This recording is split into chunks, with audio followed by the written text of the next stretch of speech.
Hey everyone, it's Miss Billman, and we're going to do the Unit 5 Lesson 14 homework.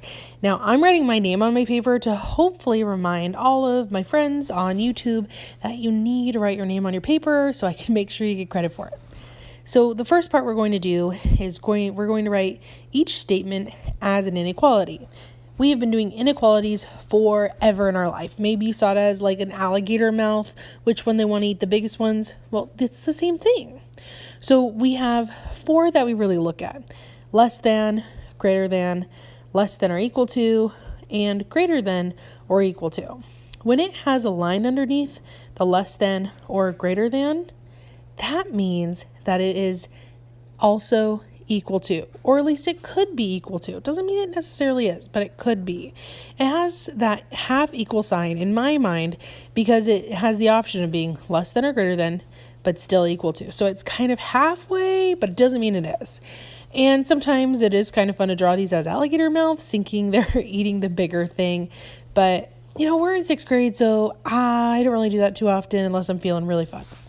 So 10 minus 7 is less than 5. So my symbol will be facing the 5 because it wants to eat the 5, right? And we can remember that 10 minus 7, well, that's 3.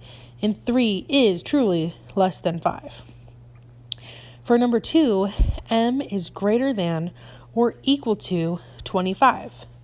So when I think about this, m really could be just the number 25.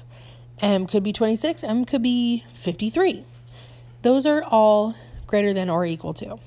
And my symbol is facing the M because M is greater than or equal to 25.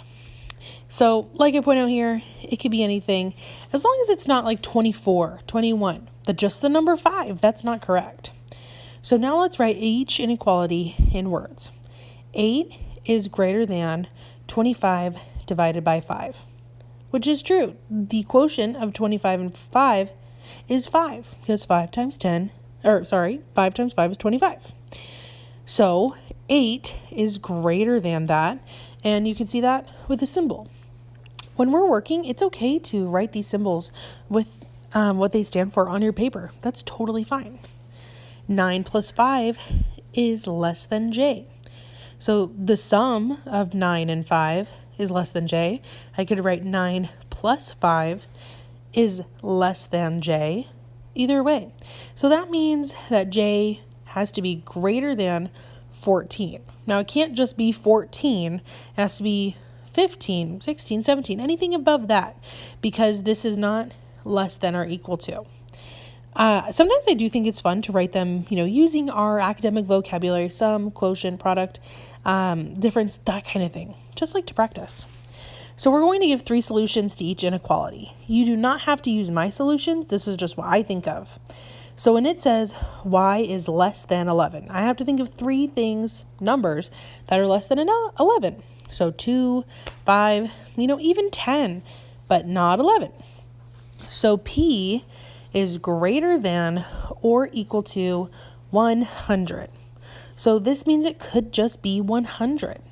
It also could be 101, 205, 5 million. Really, lots of possibilities for this one. But this one is different than number 5 because it has the option to be equal to. You'll see that in number 7, it is an option as well. But this one says the product of 3 and C is greater than 18. And really, this is greater than or equal to 18. So I would start by thinking of my math facts. And the ones that I know that are for sure 3 multiplied by a number is greater than or equal to 18. So I know 6 for sure, right? 3 times 6 is 18. So that one can stay. So C could equal 6. Now, if I said 3 times 4, well, that's only 12. So that would not make sense. I could say 3 times 9, 3 times 10, giving me 27 and 30, respectively. I could also say 3 times 30. Well, that would definitely be greater than or equal to 18. So with this one, you will actually see me make a mistake. I know I know, hard to believe that Miss Billman ever makes a mistake, but I definitely do. This one, you can see I don't listen to what I had already said before, when this is just a greater than symbol, not a greater than or equal to. So V really cannot be 3. V has to be 4, 5, 6, 7, 8, 9, 10, anything over 3, because 3 plus 3 equals 6, and that is not a greater than or equal to. So now we're going to graph the solutions. This is just a number line, and I know that any number that I put in for x must be less than or equal to 2. So now I'm filling in a full circle at the number 2.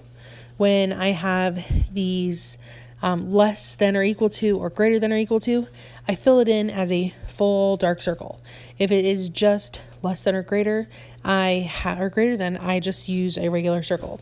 And I draw an arrow going which way. So I could put 0 is less than or equal to 2, 1 is less than or equal to 2, 2 is less than or equal to 2.